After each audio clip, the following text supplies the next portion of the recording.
Shalom saudaraku, kembali lagi berjumpa di We Talk No I But We Let's Talk Together bersama dengan saya Pastor Wigan Sugadi dan Pastor Ruli Simorangkir, selamat malam. Yes Bang, seperti yang kita udah bilang dari minggu lalu, kita ada bahasan yang sangat menarik nih Bang. Ya, ini kita belum pernah omongin juga nih Bang, ya, tentang Injil yang lain. Wah, mungkin orang kalau baca apa itu Injil yang lain? Emang ada Injil yang lain? Rupanya di Alkitab ada loh ayat tentang Injil yang lain. Entah akan apa kita bacakan.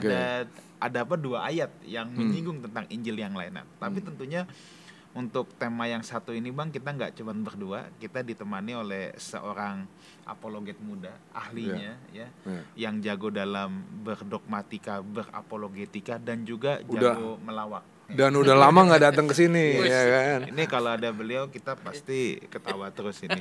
Ya. Siapa lagi kalau bukan Pastor Robson sama Sir. Halo Pastor Robson, thank you so much. Thank you Bagam, senang sekali. Sudah mau menemani kita pada malam hari ini. Kita udah kangen loh. Iya. Kan? Lama sekali ya. Lama banget. 2 purnama udah terlewat.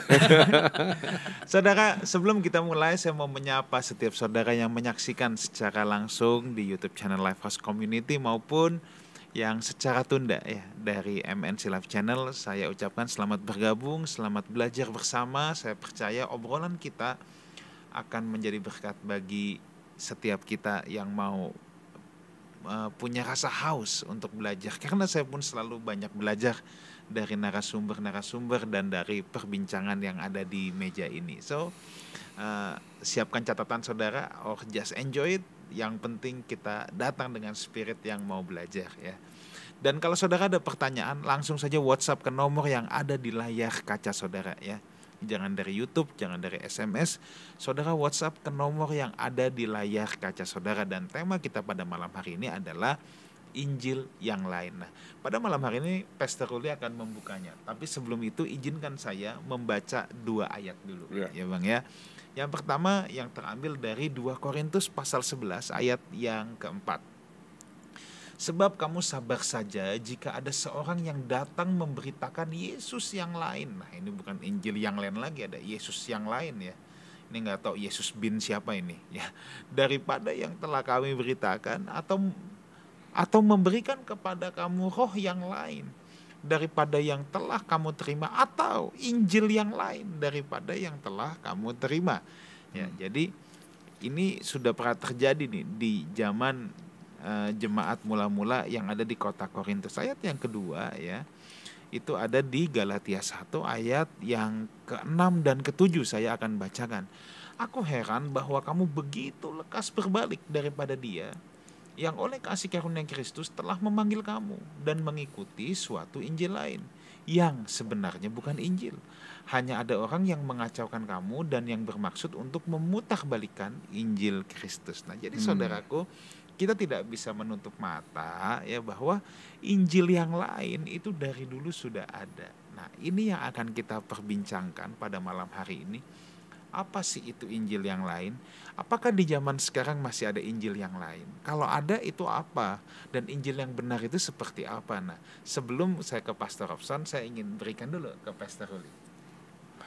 Baik, terima kasih. Apa yang akan kami paparkan malam ini bisa dibilang lumayan ruwet sebetulnya ya. Jadi ruwet, ini asli ruwet. Jadi ini menarik banget untuk diperhatiin, tapi perhatiannya juga harus full. Oke.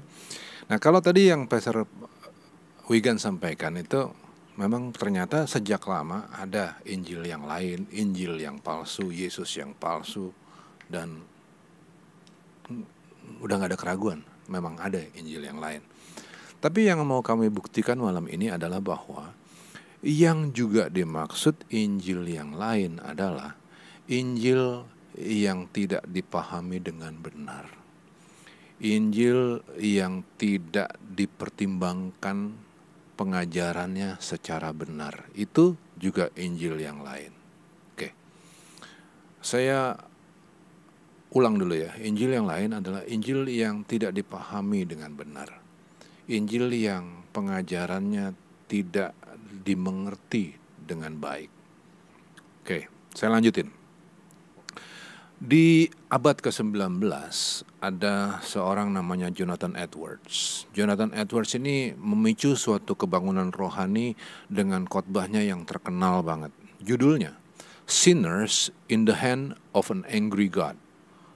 Manusia berdosa yang ada di dalam tangan Allah yang murka. Dalam khotbahnya itu yang menjelaskan dengan gamblang sekali pemberontakan manusia yang keji terhadap Allah dan konsekuensi yang sedang mengancam. Jadi digambarkan di situ bahwa manusia itu adalah orang-orang berdosa. Manusia itu sedang menuju kepada neraka dan mereka ada di dalam tangan Allah yang murka. Wah, ini khotbah ini waktu itu luar biasa disambut gegap gempita sama gereja karena dianggap sebagai suatu ajaran yang sungguh-sungguh dibutuhkan. Bahkan menunjuk kepada khotbah ini, hari ini banyak orang bilang begini, nggak ada lagi orang yang berani khotbah seperti Jonathan Edwards di abad ke-19 itu. Nggak ada lagi orang-orang yang berani khotbah secara keras, yang menuding jemaat dengan cara yang sangat gamblang. Nggak ada lagi. Sekarang kalau orang udah mulai diserang dari mimbar, orang-orang pada marah, pendetanya pada takut gitu. Nah, saya mau permasalahkan nih malam ini, kami bertiga mau permasalahkan, apakah pengajaran yang seperti diajarkan oleh Jonathan Edwards ini benar? Apakah memang manusia untuk selama-lamanya harus dikasih tahu bahwa mereka berdosa? Dan apakah Tuhan adalah Tuhan yang murka? Kalau ini kita pahami dengan secara sempit seperti ini, akan ada efek negatif. Itu nanti akan dijelaskan oleh Pastor Robson. Oke? Ini satu sisi. Khotbah yang keras, neraka, surga. Kalau ini diterus-terusin juga nih, ruwet. Pastor Robson terangin. Di sisi yang lain, tokoh-tokoh psikologi modern dipelopori oleh misalnya Sigmund Freud, Jung, dan lain-lain sepakat untuk mengajarkan bahwa pada dasarnya manusia baik. Dalam lingo psikologi, dalam bahasa psikologi, manusia tidak memiliki dosa, kata mereka. Tapi mereka punya problem, mereka punya penyakit. Penyakit dan problem ini harus diperbaiki. Itu kok masalah manusia. Kalimat-kalimat yang seperti ini juga adalah suatu permainan kata loh. Jangan salah ya. Ini permainan kata. Karena kalau manusia nggak dikasih tahu bahwa mereka berdosa, iya benar. Jonathan Edwards di satu sisi. Nanti mereka jadi keenakan. Lanjut dalam dosa. Tapi ada benernya juga si Freud sama Jung ini ngomong. Kenapa? Karena kalau Allah digambarin sebagai Allah yang murka, kembali lagi tadi, di mana kasih Allah? Kalau Allah digambarin sebagai pemilik amarah yang luar biasa, orang kan datang ke Tuhan cuman karena takut dimarahin nanti jadinya. Di mana kasih? Nah, ruwet kan? Ayo, itu yang kita obrolin. Oke, Pastor Robson. Kita tugasnya ngasih yang ruwet biar dia yang jelasin secara sederhana. Robson, kita balik dulu deh, yang Siap. paling basicnya dulu. Apa sih yang dimaksud Injil yang lain tadi dalam kitab Korintus dan kitab Galatia? Sedap. Ini Basic dulu. Ya. Oke. Ini menarik ya. Pertama-tama terkait dengan konteks ya dari teksnya. Ya. Jadi teks yang diangkat adalah Galatia, pasal yang pertama dari ayat yang ke-6 sampai ayat yang ke-9 lah secara khususnya. Lalu 2 Korintus pasal yang ke-11 terkait dengan Yesus yang lain, roh yang lain, Injil yang lain. Nah, apa sih persoalan pokok pada konteks itu? Ya. Persoalan apa yang sedang dihadapi oleh Rasul Paulus? Jelas bahwa Paulus sedang menghadapi bukan persoalan yang biasa-biasa. Ini persoalan yang luar biasa. Terlihat dari Paulus kayak keluar dari kebiasaannya. Dari cara dia menulis surat, biasanya menyampaikan salam, syukur, doa, dan sebagainya macamnya. Nah, ini nggak terlihat di dalam surat Galatia. Iya. Karena dia sedang menyampaikan sesuatu yang mendesak dan genting. Saking mendesaknya, karena ini terkait dengan keselamatan, kehidupan kekal. Jadi ini bukan sesuatu yang main-main. Dan Paulus ungkapkan ya satu kekagetannya dari ayat yang ke-6. Aku heran bahwa kamu begitu lekas berbaik daripada dia yang oleh kasih karunia Kristus telah memanggil kamu dan mengikuti suatu Injil lain. Begitu lekas, kalau bahasa Medannya cepat kali kalian berubah. Ya kan, kayak barunya aku kunjungi kalian tapi dia berubah. Aku tawarkan sesuatu yang baik sama kalian, kalian tolak, lalu kalian terima yang bukan yang baik gitu loh. Nah, jadi ada keheranan dari Rasul Paulus. Nah, disampaikan oleh Rasul Paulus bahwa mereka itu mengikuti suatu Injil yang lain yang kita juga bisa sebut sebagai Injil yang palsu. Nah, Injil yang lain ini apa sebenarnya? Nah, begini. Konteks Galatia sama Korintus sama nggak? Kurang lebih sebenarnya case-nya sama. Case-nya sama ya. Jadi kalau yang ditekankan di Galatia oleh Paulus adalah ini menghadapi orang-orang ya Yahudi yang jadi Kristen. Lalu mereka mendorong orang Kristen dan Yahudi untuk tidak hanya sekedar percaya Yesus untuk selamat. Mereka perlu disunat, mereka perlu melestarikan tradisi Yahudi, mereka perlu melakukan hukum Taurat. Jadi nggak cukup hanya dengan percaya Yesus. Nah, bagi Paulus itu bukan hanya Injil plus bahkan, tapi itu zero gospel. Itu gospel yang kosong.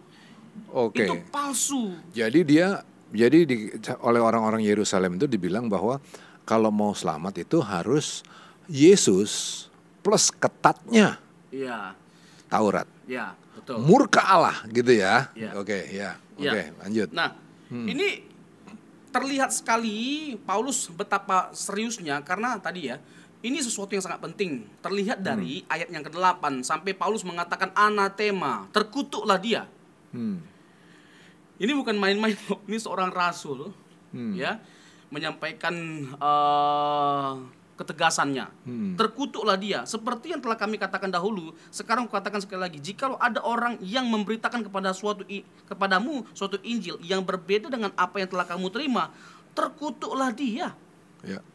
Nah, ini sekali lagi ini nggak main-main pesan yang Paulus mau sampaikan kepada jemaat Galatia. Jadi bahaya sekali Injil yang lain, bahaya sekali Injil yang palsu. Jadi kita ketahui dulu secara konteks pada waktu itu bahwa dari dulu sudah ada penyimpangan terhadap Injil. Dari dulu sudah ada ajaran sesat, bukan baru sekarang. Dari dulu sudah ada, tapi bukan berarti tidak ada lagi sekarang ini. Bahkan makin masif, makin berkembang luas. Nanti kita bisa diskusikan di situ.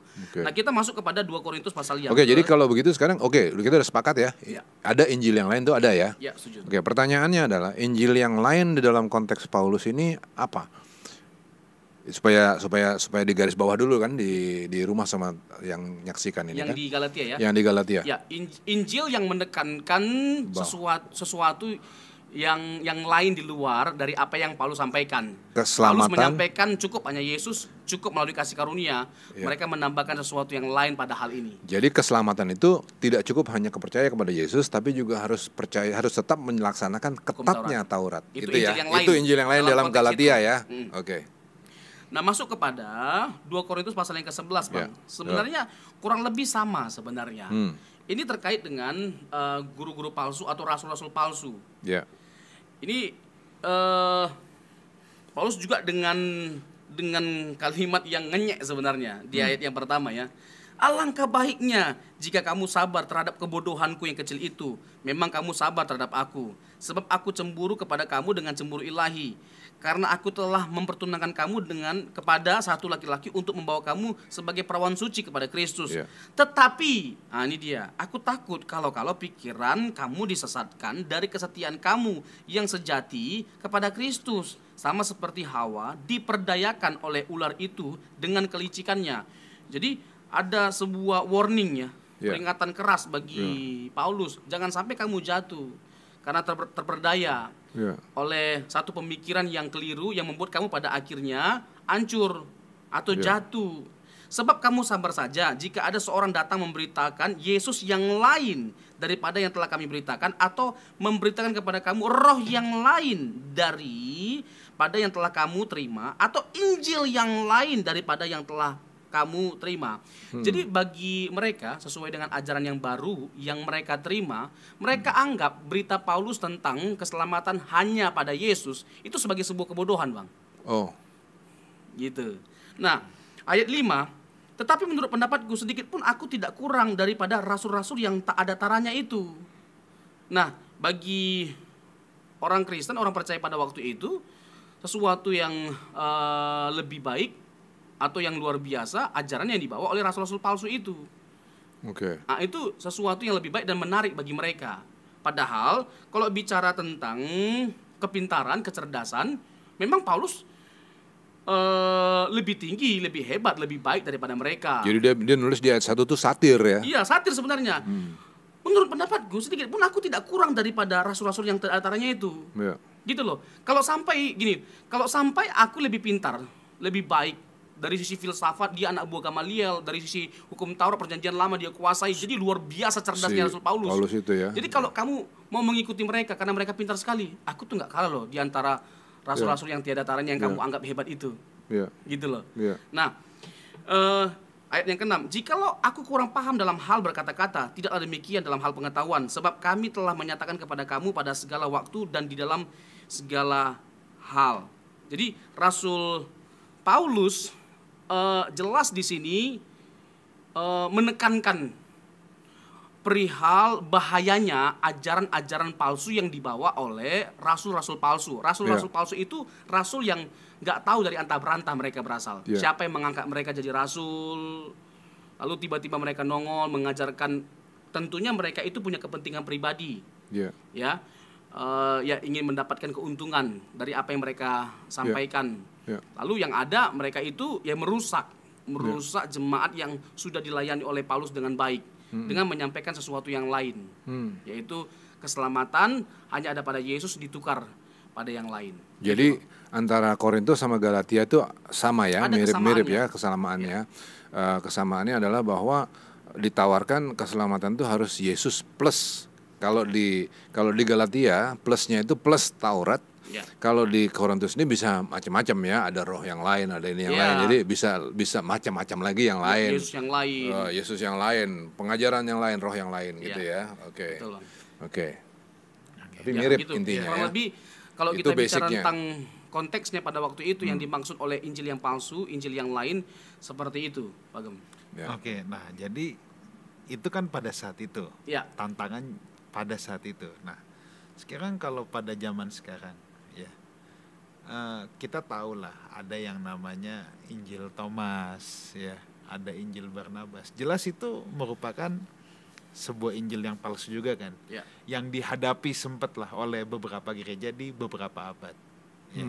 Nah, tetapi pada hari ini mungkin sebagian besar pemirsa juga nggak pernah ngeliat tuh Injil Thomas barangnya kayak apa, Injil Barnabas barangnya kayak apa. Iya. Mungkin kita kagak pernah lihat. Nah, tapi berarti apakah ayat ini masih relevan untuk kita hari ini? Injil yang lain. Masih relevan nggak? Kalau masih, apa dong itu? Sebentar, jadi maksudnya dikaitin sama Injil Thomas dan lain-lain atau gimana? Tadi kan saya bilang ada Injil Thomas, ada Injil Barnabas. Tapi itu kan menyerang gereja mungkin di abad pertengahan ya. Tapi untuk kita yang hidup di hari ini, sebagian besar kita juga mungkin kagak pernah lihat Injil Thomas. Nah, apakah Injil yang lain itu masih ada atau enggak sekarang? Kalau ada bentuknya apa gitu loh. Kalau gitu tapi masih dibahas dulu. Kenapa Injil Thomas itu kita berani nyatakan malam ini bahwa itu palsu? Iya dong. Boleh. Kenapa dia dianggap palsu? Gini. Kalau kita bicara tentang Alkitab, mengapa disebut firman Allah? Yang pertama syaratnya itu ditulis oleh nabi atau para rasul. Yang kedua diterima secara umum atau universal. Yang ketiga pada waktu itu banyak dipergunakan oleh jemaat mula-mula. Itu syarat dari kanonisasi. Selain ditulis oleh para rasul atau nabi, kalau untuk terkait dengan perjanjian baru itu dari abad pertama. Sementara Injil Thomas, Injil Barnabas itu tidak memenuhi kualifikasi. Injil Filipus itu Injil yang di luar dari abad pertama setelah para rasul mati.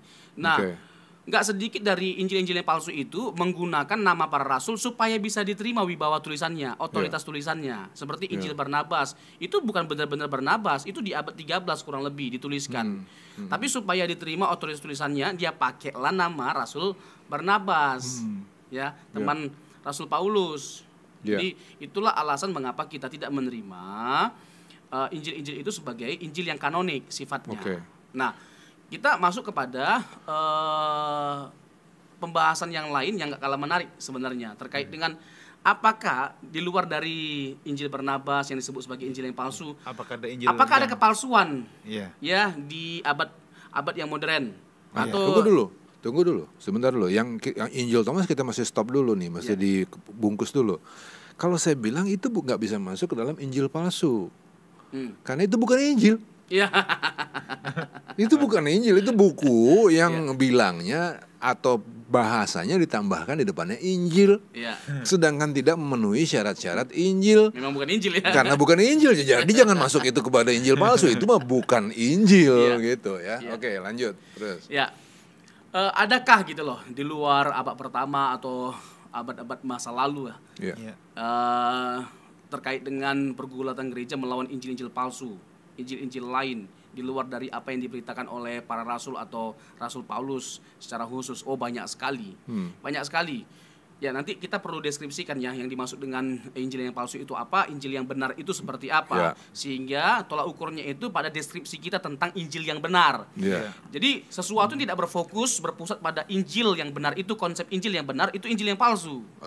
Misalnya nih ya, Hyper Grace itu bagian dari Injil yang palsu.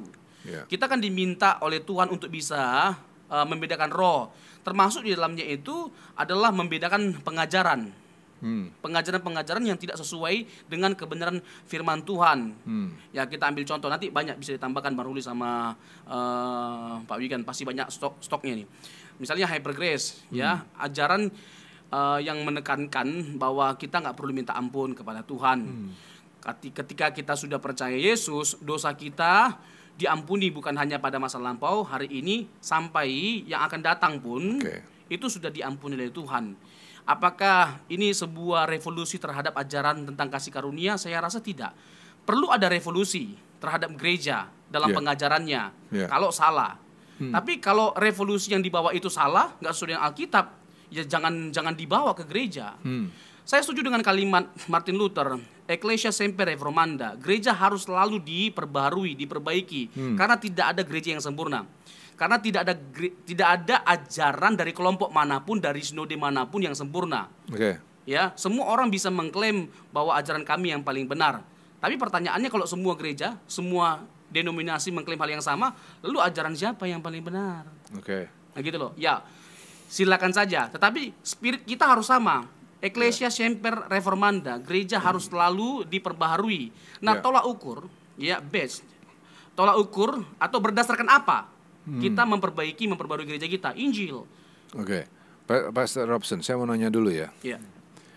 Tadi kan Hyper Grace ya, kita ngomong Hyper Grace.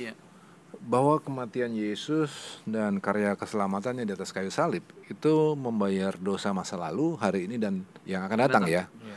Di satu sisi, pernyataan itu sendiri benar nggak sih? Bahwa membayar seluruh dosa lo. Dari dulu, sekarang, dan selamanya. Benar nggak di satu sisi itu dulu? Ya, kita nggak setuju. Kenapa? Karena Alkitab itu banyak berisi tentang pesan pertobatan. Almost every scriptures itu menekankan tentang pentingnya pertobatan. Betul.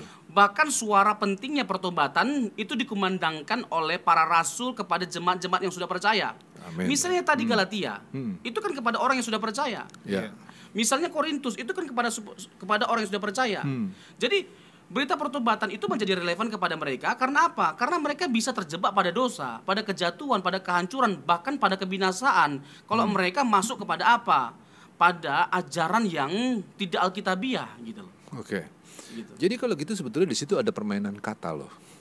Begini, bisa benar bahwa kematian Yesus membayar dosa dulu, sekarang dan selamanya, apabila dibuktikan bahwa hidup orang itu memang hidup orang bertobat, betul? Iya. Kalau dosa itu tidak tercermin dalam hidup orang itu, Iya. disitulah Injil yang lainnya itu. Iya.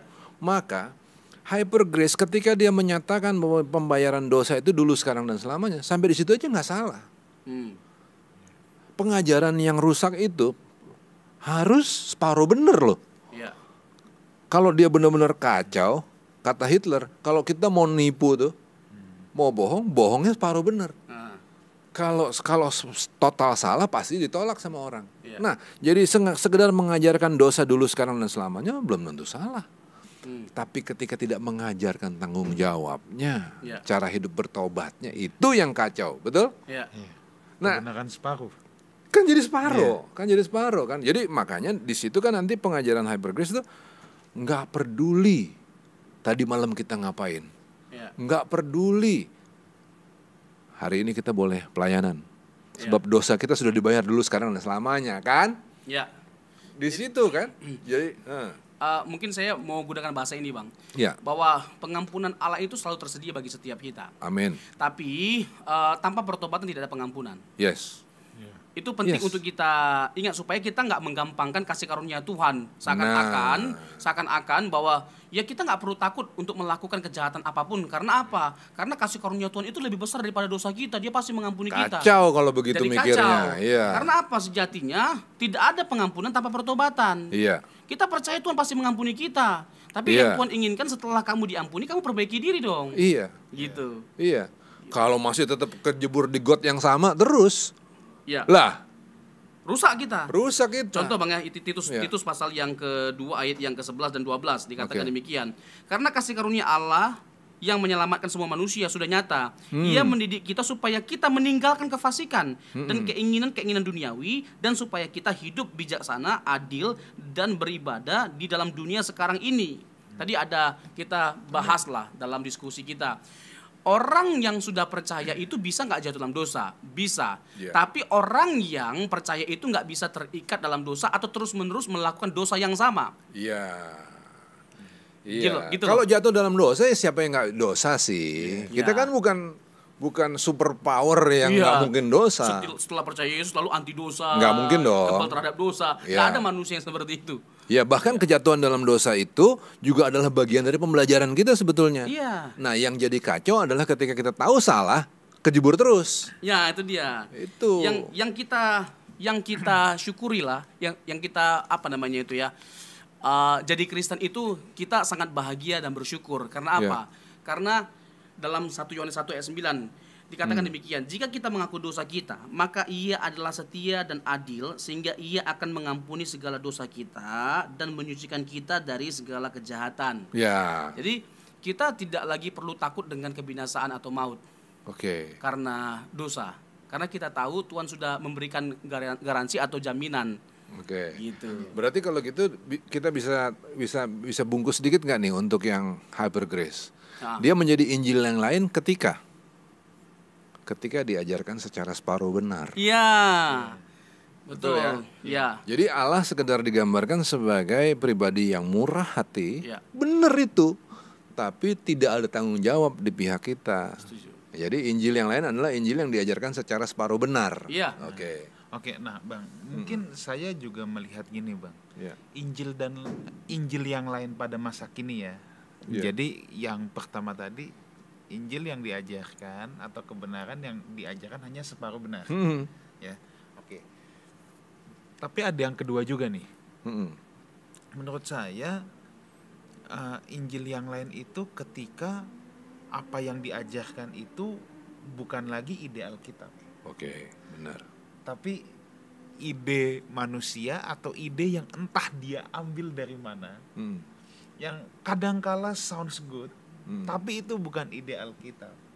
Nah, jadi kalau Siapa yang ngajarin maksudnya? ya kalau di sekolah Alkitab dulu kan kita pasti sudah familiar dengan yang namanya eksegesis dan eisegesis. Ya. Dimana kalau eksegesis itu kita Membawa keluar kebenaran dari Alkitab. iya. Ibaratnya kita itu jangan punya prasuposisi sendiri dulu, Iya. tapi kita cari apa sih kata Alkitab tentang satu ayat ini gitu ya. Nah, kita memperhatikan semua konteks, latar belakang dan lain sebagainya. Nah, tetapi hari ini kan tidak bisa kita pungkiri ada banyak yang entah berantah idenya dari mana, ya, entah berantah idenya dari mana, could be anywhere, bisa dari mana saja. Lalu kemudian dia mencari di Alkitab kira-kira mana yang cocok. yang cocok dengan idenya. Ayatnya dia. diambil. Ya, exegesis. Iya. Nah, ini nih sangat rentan. Justru yang saya lihat yang banyak sekali terjadi Injil yang lain justru yang model begini. Contoh. Nah, ini saya harus hati-hati mengatakannya dan kita juga boleh membahas ya.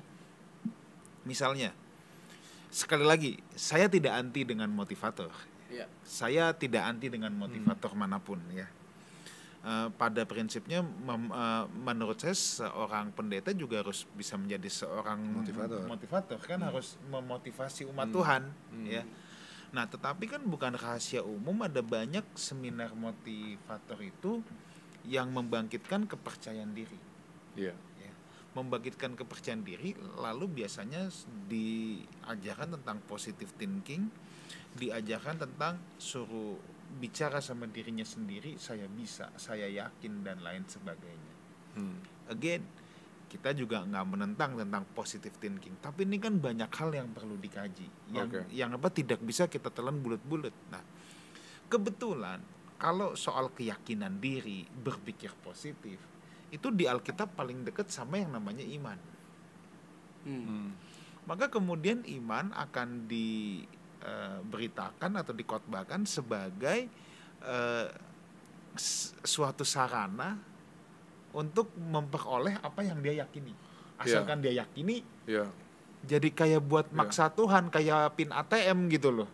Tuhan jadi mesin ATM-nya. Kayak kalau dia udah pakai iman nih, apapun yang dia mau Tuhan harus nurut. Di dalam nama Tuhan Yesus. Mau minta apapun dikasih kan begitu. Justru ini yang bisa rentan menurut saya. Jadi Injil yang lain masa kini. Jadi selain tadi kebenaran yang diberitakan separuh benar. Nah, seringkali ide-ide motivasional, ide dari luar nggak tahu apalah, bisa motivasional, bisa ini contoh ya. Ide dari luar entah berantah datang dari mana, dimasukin, dicari ayat cocok logi ya dengan ilmu cocok logi, kemudian dijadikan pengajaran, sebuah landasan kebenaran. Ya, makanya gini, orang percaya secara umum lah ya Bang ya, bukan hanya orang-orang yang sekolah teologi ya, harus belajar bagaimana memahami Alkitab dengan baik. Gereja juga harus memfasilitasi supaya jemaat ngerti doktrin, ngerti Alkitab, dasar-dasar dari kekristenan. Supaya apa? Supaya tidak terselewengkan, tersimpangkan dengan ajaran-ajaran yang palsu tadi, ajaran-ajaran yang lain, entah dibawa oleh siapapun atau kelompok manapun gitu loh. Kalau jemaat sudah kuat gitu loh dasar imannya, nggak mungkin bisa dengan mudah diombang-ambingkan dengan berbagai macam pengajaran gitu loh. Jadi nggak sembarangan pasti amin hanya karena itu motivator handal, amin, luar biasa dahsyat, padahal nggak alkitabiah yang disampaikan tadi kan. Nah, jadi itu penting untuk diperhatikan. Mungkin saya perlu tambahkan lagi ya Pak Gamian terkait dengan misalnya ya teologi sukses ya kan, yang menekankan bahwa sebagai anak Allah kita harus kaya, teologi kemakmuran gitu loh. Kalau kita nggak kaya ya kita bukan anak Tuhan. Atau juga ada teologi penderitaan. Nah, dua-duanya itu ekstrem kiri dan ekstrem kanan. Dua-duanya kita nggak setuju. Kalau dikatakan bahwa kita harus kaya sebagai anak Tuhan, itu bukti bahwa kita anak Tuhan, itu salah. Karena Alkitab menekankan, misalnya Filipi 1 ayat 29, kamu dipanggil bukan hanya untuk percaya, melainkan menderita. Dan kita bisa melihat bagaimana jemaat mula-mula itu benar-benar menderita karena iman mereka akan Kristus. Apakah ini bukan kebenaran? Kita tahu bahwa konsekuensi dari beriman akan Kristus itu adalah sebuah penderitaan. Yesus sendiri menegaskan, kamu akan menderita karena namaku. Itu dari satu sisi. Sisi lain, teologi penderitaan. Apakah kita harus jadi miskin untuk bisa jadi anak Allah? Lalu kita jual semua harta kita, daripada Bapak Ibu jual bagi sama orang, kasih sama saya aja, Pak. Tapi ada ayatnya tuh, ada ayatnya itu kan, dijual hartanya, Jual dijual. hartanya. Nah, dicomot Ya. ayatnya. Kalau Oke. kita, ya itu kan Matius pasal yang ke-19, Ya. Bang. Kita kan harus lihat segala sesuatu sesuai dengan konteksnya. Konteksnya. Tuhan tahu bahwa anak muda itu hatinya melekat pada harta. Iya. Harta itu jadi berhalanya dia, bukan Tuhan. Iya. Nah, ini menarik untuk kita bahas terkait dengan berhala. Iya. Di kisah para rasul juga mereka pada jual hartanya masing-masing. Nah, Itu ada konteksnya ya, lagi kita lihat juga. konteksnya. Iya. Kita bahas dulu anak muda yang kaya itu. Iya. Hatinya melekat pada harta, bukan pada Tuhan. Dia nggak Iya. sungguh-sungguh mau ikut Tuhan. Kalau dia benar-benar tulus dan mencintai Tuhan, dia pasti mau melakukan apapun demi Tuhan. Nah, Tuhan tahu gitu loh bahwa di hatinya itu bukan Tuhan, Iya. tapi ada sesuatu yang lain yang menjadi penghalang untuk dia bisa maksimal ikut Tuhan, Iya. yaitu hartanya. Kalau memang kamu mau ikut aku dan mau jadi sempurna, juallah hartamu dan bagikanlah kepada orang miskin. Sedihlah hatinya sebab banyak hartanya. Nah, hartanya itu berhalanya. Iya. Tapi kalau kita bicara tentang berhala, sebenarnya itu bukan hanya pada patung, kayu, batu, goa-goa, bukan. Pada prinsip paling mendasar, esensi dari berhala itu adalah apapun dan siapapun yang kita cintai, kita hargai lebih dari Allah. Itu berhala. Berhala. Ya. Gitu loh. Ya. Termasuk uang gitu loh. Ya. Seakan-akan kalau kita nggak ada uang, kita nggak happy. Kita butuh uang. Ada happy-nya kita kalau punya uang banyak kok. Tapi kalau tidak kita tempatkan Tuhan sebagai pusat kebahagiaan kita, nah itulah sebuah kesalahan. Kita terjerat pada kesesatan pada akhirnya.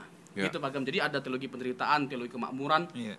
dan Itu masih banyak lagi ajaran-ajaran yang lainnya yang tidak alkitabiah. yang bisa berpotensi menjadi Injil yang lain. Dan biasanya, Pak Gam ya, nggak jarang juga ya orang akhirnya menambahkan sesuatu pada Alkitab yang tidak ada, karena dia mencoba untuk mencocok-cocokkan gitu loh, Ya. merelevansikan, ya kan, supaya kekinian Alkitab itu. Jadi dia tergoda gitu loh, supaya menarik, ya kan, terus banyak pengikut. Jadi menekankan sesuatu yang tidak Alkitab tekankan. Nah, ini sesuatu yang keliru. Sebenarnya pada Alkitab itu sudah ada daya tarik, pada Alkitab sudah ada kuasa. Roma 1 ayat 16, Injil adalah kekuatan Allah. Pada Injil itu ada kuasa Allah, ada kekuatan Allah. Kita nggak perlu menambahkan apapun supaya Alkitab itu makin berkuasa. Yang perlu kita lakukan adalah bukan bagaimana supaya tambah menarik Alkitab itu. Yang perlu kita lakukan adalah bagaimana kita mengeksplor kebenaran Alkitab dengan benar dan menyampaikannya dengan benar kepada jemaat. Jadi nggak takut apapun konsekuensinya. Kalau itu benar dan terasa keras, orang jadi sakit hati, jangan Tapi takut. kalau tetap ngomong beritakan. begini, apakah Pastor Robson punya keberatan tentang cara kreatif untuk menyampaikan kebenaran kepada Ya. kepada orang modern? Cara kreatif itu kita tidak sangkali, Bang. Ya. Ya kan, karena konteks bisa berbeda, konten nggak boleh.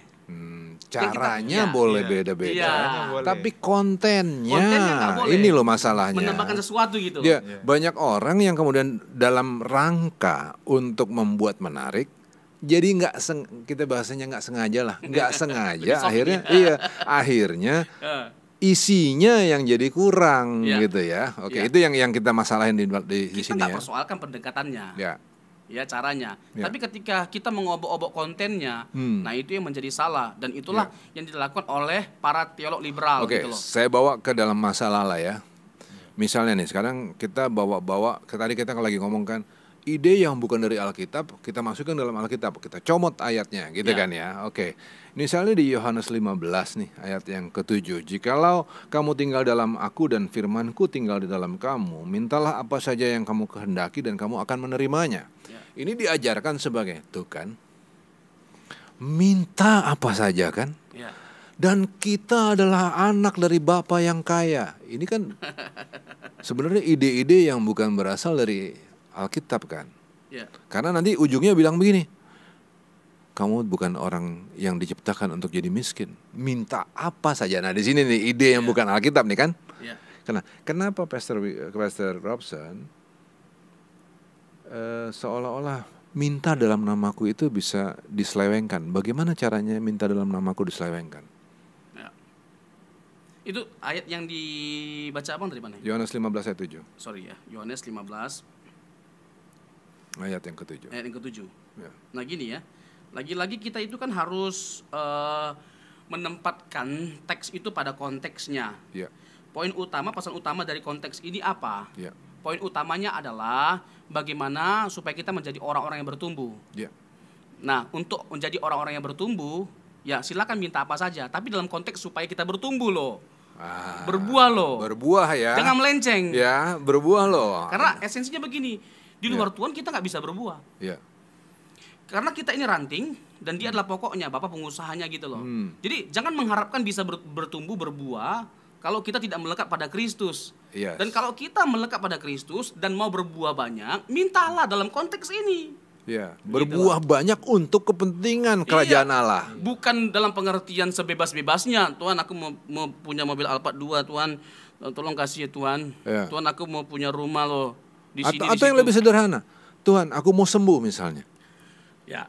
Ya kan misalnya aja. Tapi sembuhnya kan sebenarnya hanya supaya kita jangan sakit. Kan hanya itu, bukan supaya berbuah kan? Iya, saya takut orang jadi salah ngerti kita, Bang. Seakan-akan kalau kita ngomong begini, wah, kayaknya anti mujizat ini, kayak anti kemakmuran. Coba terangin. Nah, Ya. Nggak boleh minta nih. Iya, Nggak boleh minta nih. Kayaknya Iya.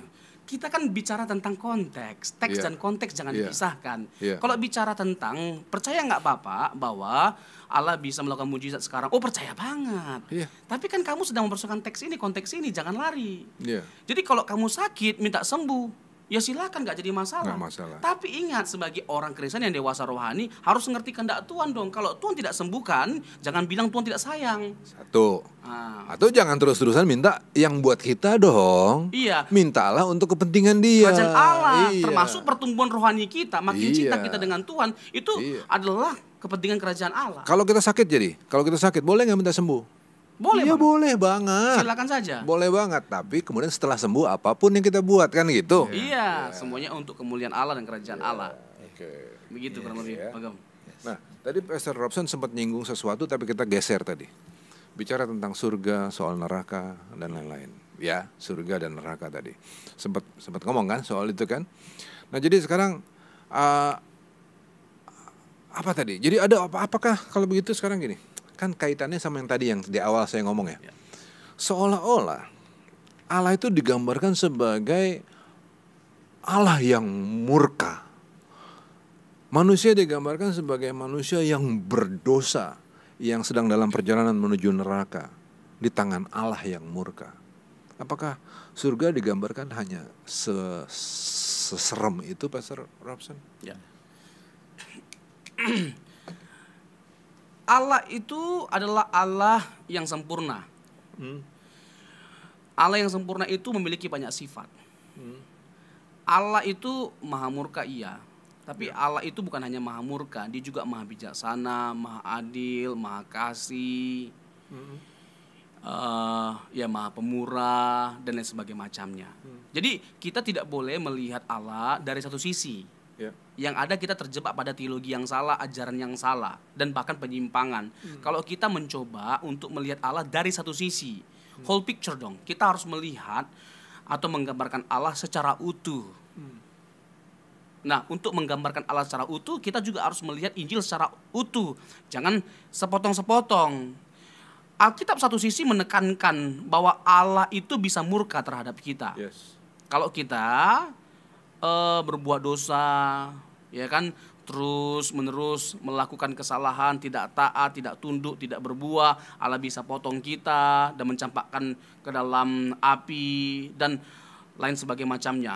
Jadi Tapi bisa itu begitu ada memang. Oke. Tapi itu kan sepotong pada akhirnya kalau Yes. hanya itu saja yang kita tekankan. Ya. Harus whole picture. Kita harus melihat secara utuh. Allah juga adalah Allah yang penuh dengan kasih, yang bisa dengan sabar menanti kita untuk datang bertobat gitu loh. Misalnya Lukas pasal yang ke-15 ya Pak Gem ya. Lukas pasal yang ke-15 terkait dengan anak yang hilang, Bang. Ya. Bagaimana si bungsu itu melakukan kesalahan yang fatal. Yang pertama kesalahan yang fatal, dia meminta warisan. Yang notabene hal itu adalah salah. Itu sama dengan dia meminta supaya ayahnya mati. Iya. Pada waktu itu juga gitu loh. Iya. Dengan meminta warisan. Itu sama sekali tidak etis gitu loh. Iya. Tidak bermoral. Itu bahasa yang kasar sekali Kasar di zaman sebenarnya itu. dia minta warisan. Kedua, dia habiskan untuk berfoya-foya. Semuanya lah kejahatan pada umumnya dia lakukan gitu loh. Iya. Nah, akhirnya jatuh miskin. Habis semua yang dia bawa itu. Lalu ada timbul dalam hatinya untuk kembali. Gak apa-apa lah jadi pegawainya bapakku juga gak jadi masalah. Yang penting aku gak susah makan. Ya kan makan ampas babi. Kan ngeri kali, padahal dia orang kaya, anak dari orang kaya gitu loh. Bapaknya punya semuanya gitu loh. Nah, menariknya adalah bapaknya gitu loh, Bang. Yang pertama, ini anak kurang ajar sekali. Anak ini melakukan banyak sekali kejahatan atau dosa. Tapi apa yang dilakukan oleh bapaknya? Marah dia, dimaki-maki anaknya. Enggak toh. Yeah. Kenapa? Karena keselamatan jiwanya itu lebih penting daripada kesalahan yang dilakukan. Yeah. Dia bukan hanya sekedar berdiri menyambut anaknya sedang lari kepadanya. Dia melakukan melakukan sesuatu yang membuat orang pada akhirnya, loh, kok beda ya ceritanya Yesus ini ya, ketika bicara tentang ada seorang bapak yang punya anak 2 laki-laki. Kok Bapak beda? yang udah dihina Karena begitu. ini cerita umum sebenarnya Iya. di kalangan para rabi pada waktu itu. Iya. Tapi kalau Yesus ini beda. Iya. Bapak ini lari menyambut Lari. anaknya. Ini bicara tentang apa? Kebesaran kasih karunia Allah dalam menyambut kita yang datang kepada Dia. Yes. Anugerah Allah selalu jauh lebih besar daripada kesalahan kita. Ketika Yes. kita datang bertobat, nggak mungkin Tuhan tidak menerima setiap kita. Yes. Gitu loh. Ini menggambarkan Allah yang penuh dengan kasih karunia. Tapi lagi-lagi jangan hanya menekankan satu sisi, mengabaikan yang lainnya, menekankan yang ini, mengabaikan yang ini. Whole picture dong. Harus Yeah. lihat secara utuh. Satu kesatuan yang bisa dipisahkan ini. Jangan kebenaran yang separuh tadi. Iya, jangan Ya, spot-spot. Iya. Iya. Oke. Nah, sekarang apa sih bahayanya? Ini kan gini ya, mesti diakui. Banyak orang yang terhisap dalam pemikiran bahwa Allah adalah Allah yang pemarah, bukan? Iya. Itu kalau dalam bahasa saya gini Bang, banyak orang yang punya gambaran Tuhan itu gambaran yang salah. Jadi Tuhan kayak psikopat, Iya, ngamuk terus. iya. Penyakit karena dikutuk Tuhan. Iya. Kematian karena Tuhan ngamuk. Selalu yang disalahin Tuhan. Iya. Efek apa, Pastor Wigan, yang didapat dari cara berpikir seperti ini? Ya pasti manusia itu kan dibatasi oleh 3 hal menurut saya. Yang pertama pengetahuan yang ada di kepalanya, yang kedua iman yang ada dalam hatinya, 3 nilai yang ada dalam hidupnya. Nah jadi ini kan pasti karena ajaran yang didengarnya begitu, pengetahuan yang ada di kepalanya begitu, ya otomatis Bang. Jadi mewarnai pemikirannya ya seperti itu. Kalau Pastor Robson bagaimana? Terkait dengan apa tadi? Orang sampai sekarang itu kan terhisap dalam cara berpikir bahwa Allah adalah Allah yang pemarah. Ya. Kan orang terhisap banyak orang terhisap pada ketakutan masuk neraka kan sebetulnya. Kenapa pada datang ke gereja? Kenapa begini, kenapa begitu? Karena supaya jangan dikutuk, supaya jangan nanti mati masuk neraka pula, gitu kan? Ya. Nah, bagaimana nih? Kalau ini dilanjutin terus cara berpikir ini, efek negatif apa nanti yang terjadi? Ini dulu yang perlu saya tekankan Bang ya. Melakukan segala sesuatu apa yang Tuhan inginkan karena mencintainya itu lebih tinggi nilainya daripada karena takut dihukum Dia. Contoh nih ya Bang ya. Kalau kita misalnya sebagai anak, kita nggak mau melakukan kesalahan, ya karena kita mencintai orang tua kita nggak mau permalukan dia. Bukan hanya sekedar nggak berani, nggak takut untuk dihukum dia. Tapi karena kita mencintai dia, kita nggak mau menyakiti perasaannya, kita nggak mau bikin dia susah, kita nggak mau salah.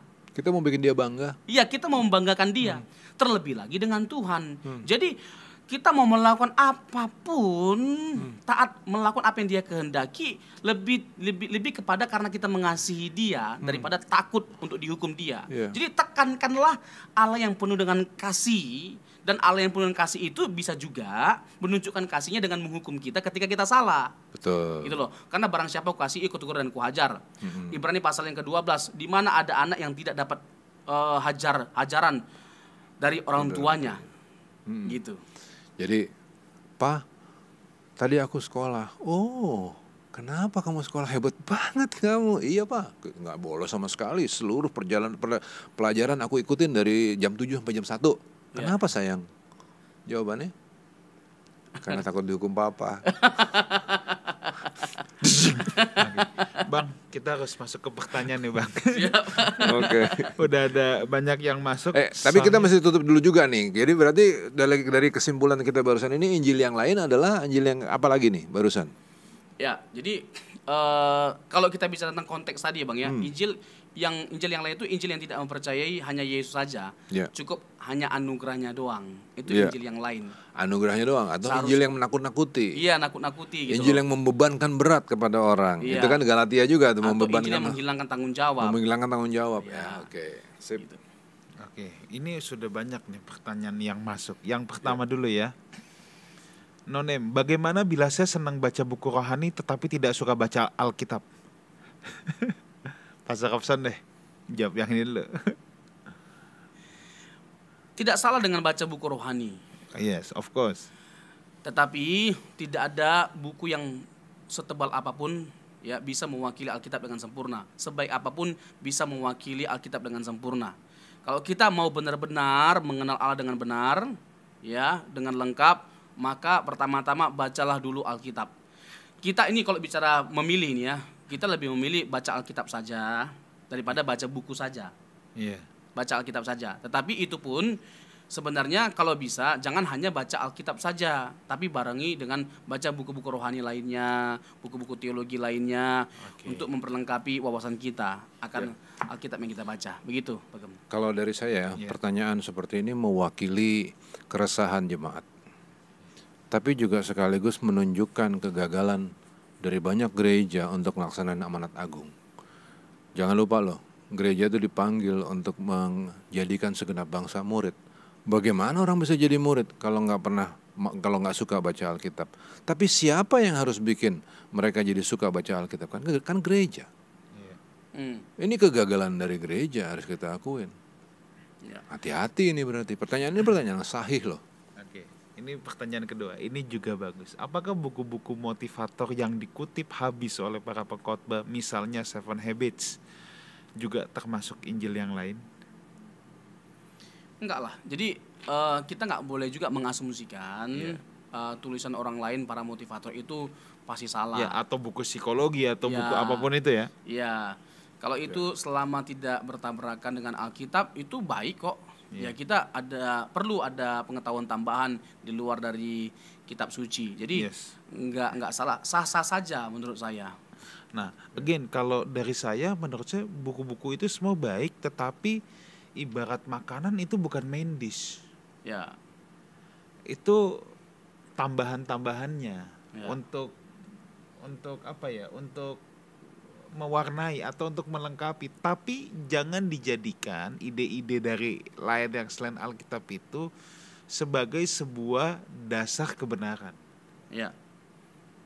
Mungkin kalau dari Abang gimana, Bang? Ya benar banget dong, memang kan begitu ya. Cuman sekarang gini loh, bahasa yang barusan ya, kebenaran Alkitab itu yang harus menjadi makanan utama, menjadi fondasi utama.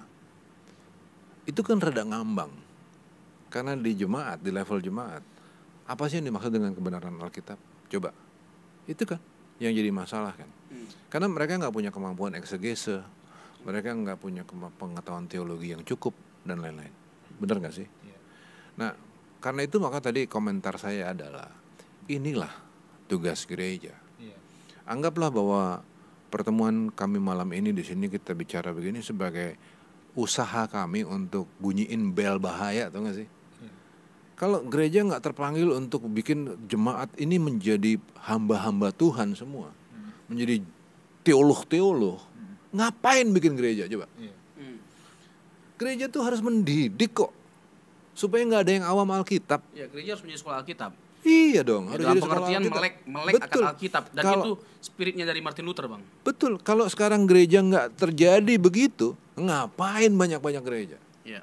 Itu loh, itu kan bel bahaya ini. Oke, next ya. Mana ini tadi? Oke, Shalom Pak Ruli, Pak Wigan, dan Pak Robson. Saya Daniel dari Surabaya. Daniel. Halo Daniel, mau tanya, beberapa aliran Kristen tertentu seperti Mormon. Mormon termasuk Kristen ya? Ya, digolongkan, tapi Digolongkan. Oke. Punya Injil sendiri yang notabene dikarang oleh pendiri aliran tersebut. Betul. Sebenarnya ini kan dipertanyakan keotentikannya. Tapi kok masih boleh terbit dan beredar ya? Bagaimana cara mengedukasi masyarakat agar tidak mudah terpikat dengan Injil-Injil lain seperti ini? Dan bagaimana apabila kita memiliki teman yang kebetulan berasal dari aliran-aliran yang seperti ini? Perlukah mendebat atau dibiarkan saja? Terima kasih penjelasannya. Ya, Bang Rudi dulu. Oh, begini. Berapologet ya, artinya berdebat tentang suatu pemahaman itu sesuatu yang bagus. Dan itu memang tanggung jawab orang percaya untuk berapologet. Itulah makanya ada ahlinya di sini, Pastor Robson, ya. Tapi di sisi lain, ya, selain berdebat dan saling berargumentasi, yang juga sangat diperlukan adalah contoh. Contoh. Kalau kekristenan kita nggak jadi menarik, orang-orangnya bluwek semua, jujur nggak jujur, segala macam nggak karu-karuan. Itu yang bikin mereka jadi lari ke Mormon, karena orang-orang di sana bisa kelihatan lebih bagus, lebih sehat, lebih cerah, lebih nyenengin, macam-macam loh. Nah, kekristenan kita harus jadi contoh. Kalau kita ulik sebentar ya terkait dengan Mormon, itu jelas sebenarnya tidak bisa diakui sebagai Kristen, karena konsep dasar Kristen secara umum mempercayai Alkitab itu adalah firman Allah. Yesus itu Allah, Allah itu Tritunggal. Sementara ini ditolak oleh Mormon. Misalnya Yesus Kristus itu dianggap hasil dari hubungan dikatakan menikah dengan Marta dan Maria. Yesus itu menikah dengan Marta dan Maria. Ini kan kekonyolan sebenarnya. Yesus itu adalah Lucifer, Roh Kudus itu adalah benda yang kekal keberadaannya, lalu tidak bisa hadir di banyak tempat, hanya di satu tempat. Nah, ini kan menyimpang jauh dari kekristenan yang benar, kekristenan yang murni. Nah, bagaimana pertanyaannya kan tadi, bagaimana kita tahu sesuatu itu murni atau tidaknya? Ya tadi, kita harus mempercayai bahwa Alkitab itu adalah firman Allah. Jangan tambahkan sesuatu yang lain pada Alkitab, sola scriptura. Lalu Yesus itu adalah Allah dan keselamatan itu hanya datang dari Yesus. Ini yang benar ini. Nah, lalu Allah kita itu Tritunggal, Bapa, Putra, Roh Kudus itu adalah Allah, dan mereka ada dalam kesatuan yang sempurna yang disebut dengan perikoresis, melakukan karya dan memiliki persekutuan yang sempurna, sama kekalnya, ya, sama keberadaannya, koeksis, koeternal, dan koequal, setara dari ketiga pribadi ini memiliki sifat-sifat yang sama, kedudukan yang sama, kemuliaan yang sama. Jadi ketika ada kelompok atau ajaran apapun yang tidak memenuhi kriteria-kriteria ini, it is not a pure gospel. Itu bukan Injil yang murni. Tolak keluar dari gereja itu. Gereja yang tidak menyuarakan kebenaran ini adalah gereja yang tidak benar. Keluar dari gereja-gereja yang seperti itu. Oke. Karena tadi kenapa kita dengan tegas mengatakan begini? Tadi Paulus sudah katakan anatema. Kalau kita masuk kepada prinsip yang sangat dasariah, anatema, terkutuklah dia. Jadi keluar dari gereja-gereja yang tidak menekankan prinsip dasar dari keyakinan kekristenan. Oke. Ini mungkin ada bertaliannya nih. Ini dari Leonhard ya, saudara Leonhard. Halo, selamat malam Pastor. Kenapa sampai saat ini Injil tidak mempunyai tafsiran yang baku? Sehingga penyampaian tafsiran Injil berbeda-beda pada setiap denominasi gereja yang disampaikan kepada jemaat gereja. Apakah gereja pada saat dibangun mempunyai kepentingan sendiri atas nama Injil, tanpa disadari jemaat jadi ketergantungan kepada gembala dalam ajarannya? Tetapi intinya ginilah dari pertanyaan ini. Kebetulan Leon ini pernah diskusi sama saya. Kenapa sih tafsiran harus beda-beda? Itu intinya tuh itu. Apa nggak ada yang baku? Ya memang kalau saya dengan kata yang lain, semua kan juga mengklaim apa yang diajarkan kebenaran. Tapi kan sebenarnya apapun yang kita ajarkan kan pasti ada mengandung tafsirnya. Pasti ada mengandung tafsirnya toh. Misalnya Pastor Robson khotbah pasti ada mengandung tafsiran Pastor Robson. Nah, ini coba ini gimana nih? Ya. Kita sih nggak bisa menafikan kemungkinan terjadinya perbedaan dalam penafsiran gitu loh. A, B, C, D dan banyak sekali ya terjadi perbedaan penafsiran terhadap topik-topik yang ada dalam kekristenan, doktrin A, doktrin B. Apalagi kalau kita bicara tentang eskatologi, sangat bersifat spekulasi. Jadi kemungkinan terjadinya perbedaan penafsiran itu besar. Tapi itu sah-sah saja karena bersifat minor. Bagi saya yang tidak boleh beda adalah ketika kita masuk kepada hal-hal yang bersifat mayor. Itu please jangan berbeda. Dan itulah yang kita suarakan hari ini. Bagaimana kita tidak keluar dari Injil yang asli, Injil yang benar, Injil yang sejati gitu loh. Dan kita sudah paparkan Injil yang sejati itu adalah Injil yang membawa kita kepada Kristus dan membawa kita kristosentris, berpusat pada Kristus, berawal pada Kristus dan berakhir pada Kristus. Ini Injil yang benar. Kita bawa setiap penonton ke sini dan sama-sama kita menggumuli hal ini. Nah, jadi kalau kita masuk kepada hal yang bersifat minor, sah-sah saja, dan kita harus bisa menerima perbedaan. Ya kita harus apa istilahnya itu ya, menghargailah orang yang berbeda dengan kita. Ya, jadi silakan. Intinya kalau ada perbedaan penafsiran, jangan kita langsung itu Injil yang lain tuh. Oh iya, nggak boleh juga gitu. Dengan mudahnya kita mengatakan orang lain Injil yang lain gitu. Dalam tradisi kuno itu ada ditulis bahwa there are 70 phases of Torah. Torah itu bisa dipahami dengan cara-cara yang beda-beda, penafsiran bisa beda-beda, nggak ada masalah. Tapi mendasari tulisan itu tahu nggak apa? Mendasari tulisan itu adalah bahwa tidak ada orang Yahudi di zaman itu yang awam Alkitab, yang awam kitab mereka. Semuanya melek kitab. Jadi kalau dipahami dengan cara-cara yang berbeda-beda, mereka tenang-tenang aja. Karena mereka juga punya kemampuan untuk memilah-milah mana yang benar gitu. Gitu. Jadi yang penting hari ini adalah kitanya jangan awam kitab. Kalau kitanya juga awam kitab, ya jelas saja ada ketergantungan. Oke, thank you Bang.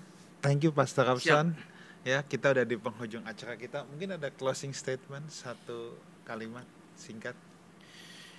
Kita tidak bisa hidup tanpa Injil. Injil diberikan supaya kita bisa hidup. Hidup sesuai dengan kehendak Tuhan. Hanya Injil yang bisa membawa kita mengenali diri kita dengan benar dan mengenali Allah dengan benar dan apa yang menjadi kehendaknya untuk kita hidupi dalam kehidupan kita. Jadi bacalah Injil. Injil itu adalah suara Tuhan. Kita nggak perlu mengharuskan untuk mendengarkan suara Tuhan dengan cara audible. Tuhan harus aku dengar secara langsung. Itu bisa Tuhan, bisa juga yang lainnya gitu loh. Tapi kalau Alkitab itu suara Tuhan dan tanpa salah, itu firman Tuhan. Ya, no debate untuk hal itu gitu loh. Kalau kita berdoa, kalau kita menyembah, itu kita berbicara kepada Tuhan. Tapi kalau kita baca Alkitab, itu artinya kita membiarkan Alkitab berbicara kepada kita. So, perbanyaklah waktu untuk membiarkan Tuhan berbicara bagi setiap kita, supaya kita bisa tahu apa yang menjadi kehendak Tuhan dan tidak gampang diombang-ambingkan dengan berbagai macam pengajaran atau ajaran yang palsu. Amin. Ya. Bang, ada closing statement. Jadi Injil yang lain yang kita bahas hari ini adalah Injil seperti yang dimaksud oleh Paulus dalam Galatia 1 ayat 8, 2 Korintus 11 ayat 4, yaitu pengajaran-pengajaran yang menyimpang. Tapi selain itu, Injil juga adalah Injil yang diberitakan secara berat sebelah, nggak lengkap. Injil yang lain juga termasuk Injil yang dipahami secara salah. Supaya tidak salah, jangan ada orang awam kitab. Oke, siap. Dari saya ingat saudara, salah satu ciri Injil yang benar adalah Kristus Yesus adalah Tuhan, dan Injil tersebut mengglorify Kristus, bukan manusia yang dimuliakan, bukan manusia yang jadi semakin besar, tetapi harus seperti apa kata Yohanes Pembaptis, dia semakin besar, aku semakin kecil, ya. Dan Injil itu juga ya membawa saudara lebih mengasihi Tuhan, lebih mencintai Tuhan, dan lebih dekat dengan Tuhan. Thank you Pastor Robson. Siap, sama-sama. Untuk waktunya pada malam hari ini. Bang, next week kita kedatangan tamu spesial, seorang hamba Tuhan, seorang komposer dari beberapa lagu sekuler yang terkenal, yang hits, yang dinyanyikan oleh artis Mawar De Jong. Ya, mungkin teman-teman langsung notice gitu saya sebut, beliau adalah Pastor Raguel Lewi. Yes. Beliau adalah penulis lagu, kalau di rohani yang top banget, yang saudara pasti tahu, sungguh indah pengorbananmu bagiku. Nah, itu dia. Tapi beliau juga menulis lagu-lagu sekuler yang berada di top chart. Dan lagu-lagu itu terkesan percintaan, tapi kalau saudara dengar lagunya sebenarnya rohani juga itu. Oh ya. Mau ngomongin apa Iya. kita sama dia? Ya, nah, kita akan bicara tentang cerdik seperti ular, tulus seperti Wah, merpati. oke. Ini pas Amin. banget. Ya. Oke. So see you next week bersama Pastor Raguel Lewi di We Talk No I But We Let's Talk Together. God bless you. God bless.